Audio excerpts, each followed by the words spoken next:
I te mhana o harero atu Hiti FM me wharerei a Marino Taura, te toret ano te pētua motu ma hawatua no ni esu i te motu no Takaro. Marino, te tehia taurere a e nana online esu te parau. E praparamai o ia i tona a amu e tā no atu i te mau hepa o tāna e rawenei no ni esu i te parau no te hepa Rimai. O hamata o nana ut parau yo Rongiro, e seta prohia tra hapira e seta de Rongiro. E o whauti o tau hapira a yo, o tine o hare wau yo Saint-Joseph, Lycée Saint-Joseph, yo Utumaoro. Hapi a o bijouterie d'art. E o tiratu, o hare wau Centre des métiers d'art.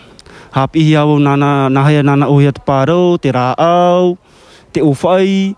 Tēne o tiratu métier d'art, o hare o rawe te hipa na Woita Procop, Atelier Procop Tahiti. E o tira atu whare wau nana ut parau ia Hiro Uwen. Ohuru maturu mataiti tēne tau nana orat parau. E Seta de Rongiroa, toru matahiti. O tēne Lycée Saint-Joseph piti matahiti. E Centre des métiers d'art toru matahiti. Ora ia iau. Tarera at hapira hap i nahia nana au ia te parau, te rā au e pauro tramu prame. Whai toito, ye wharu e hapira. E wharu e hapira.